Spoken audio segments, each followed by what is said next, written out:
ಸಾಕಷ್ಟು ಗದ್ದಲ ಆಗಿದೆ.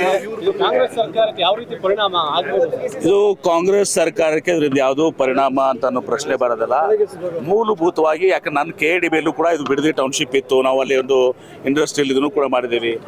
ಇದನ್ನು ಪ್ರಾರಂಭ ಮಾಡಿದಂಥವ್ರು 2006ರಲ್ಲಿ ಬೇರೆ ಯಾರೂ ಅಲ್ಲ, HD ಕುಮಾರಸ್ವಾಮಿ ಅವರು. 2006ರಿಂದ 2026ವರೆಗೆ 20 ವರ್ಷ ಕಳೆದಿದ್ದಾವೆ. ಅವರು 2 ಬಾರಿ ಮುಖ್ಯಮಂತ್ರಿ ಆಗಿದ್ದರು. ಬರೀ ಅದು ಬೋರ್ಡ್ನಲ್ಲಿ ನೋಟಿಫಿಕೇಶನ್ ಆಗಿರುವಂಥದ್ದು, ಇನ್ನೂ ಲ್ಯಾಂಡ್ ಎಕ್ವಿಷನ್ ಸ್ಟಾರ್ಟ್ ಆಗಿರಲಿಲ್ಲ. ತದನಂತರ 3 ಬಾರಿ ಇವತ್ತು ಸಹ ಯಡಿಯೂರಪ್ಪನವ್ರು ಮುಖ್ಯಮಂತ್ರಿ ಆದರು. ಜಗದೀಶ್ ಶೆಟ್ಟರ್ ಅವರು, ಬೊಮ್ಮಾಯಿ ಅವರು, ಸದಾನಂದ ಗೌಡರು. 20 ವರ್ಷ ನೀವು ಅದನ್ನು ಯಾಕೆ ಕೈ ಬಿಡಲಿಲ್ಲ? ನೀವು ಅದನ್ನು ಆ ನೋಟಿಫಿಕೇಶನ್ ಕ್ಯಾನ್ಸಲ್ ಮಾಡ್ಬೋದಾಗಿತ್ತಲ್ಲ. ಇದು ರಾಜಕೀಯ.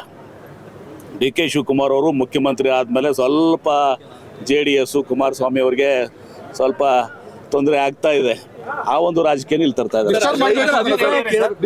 ಅಷ್ಟೇ ನ್ಯಾಚುರಲ್ ನಾಳಿದ್ನಲ್ಲ, ಕೇಳ್ಬಿಡಿ ಅವರಿಗೆ. 2006ನಾಗ ಇದನ್ನು ಬಿಡದಿ ಟೌನ್ಶಿಪ್ ಪ್ರಾರಂಭ ಮಾಡಿದ್ರು ಯಾರು? ನನ್ ಅದರ್ ದನ್ HD ಕುಮಾರಸ್ವಾಮಿ. ನಾವು ಕೈ ಬಿಟ್ವಿ, ನೀವು ಕೈ ಬಿಡಿ. ಯಾರು ಕೈ ಬಿಟ್ಟಿಲ್ಲಲ್ಲ? ಇನ್ನೂ ತನಕ ಕೈ ಬಿಟ್ಟಿದ್ರೆ ಪ್ರಶ್ನೆ ಇರ್ತಿತ್ತಾ? 20 ವರ್ಷ ಕುಮಾರಸ್ವಾಮಿ ಅವರು 2 ಬಾರಿ ಮುಖ್ಯಮಂತ್ರಿ ಆದರು. 2006 8, ಈಗ ಮೊನ್ನೆ 18 19. ಯಡಿಯೂರಪ್ಪನವ್ರು 3 ಬಾರಿ ಮುಖ್ಯಮಂತ್ರಿ, ಜಗದೀಶ್ ಶೆಟ್ಟರ್, ಬೊಮ್ಮಾಯಿ, ಯಾರು ಕೂಡ ಅದನ್ನು ಕೈ ಬಿಟ್ಟಿಲ್ಲ. ಈಗ DK ಶಿವಕುಮಾರ್ ಅವ್ರಿಗೆ ಕೆಲಸ ಮಾಡಕತ್ಮೇಲೆ ಇವ್ರಿಗೆ ತೊಂದರೆ ಸ್ಟಾರ್ಟ್ ಆಗಿದೆ. ಇದನ್ನ ರಾಜಕೀಯವಾಗಿ ಬಳಸ್ಕೋತಾ ಇದಾರೆ ಅಷ್ಟೇ, ಮತ್ತೇನಿಲ್ಲ. ಸರ್, ಅಶೋಕ್ ಅವರು ಟ್ವೀಟ್ ಮಾಡಿದ್ದಾರೆ ಸರ್, ಸಿಎಂ ತಾರತಮ್ಯ ಮಾಡ್ತಾ ಇದ್ದಾರೆ ಅನ್ನೋಂಥದ್ದು ಸರ್. ಅದನ್ನು BJP ಅವರೇ ಮಾಡಿದ್ರು ಹಿಂದೆ.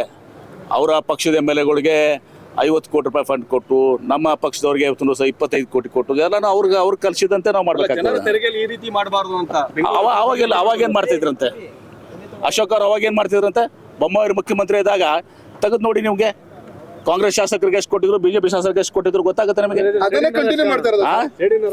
ಅವ್ರು ಮಾಡಿದ್ದು, ನಾವು ಮಾಡೋದಿಲ್ಲ. ಅದನ್ನ ನಾವು ಮಾಡೋದಿಲ್ಲ, ಕಂಟಿನ್ಯೂ ಮಾಡೋದು. ನಾವು ಒಳ್ಳೇದು ಮಾಡ್ತೀವಿ.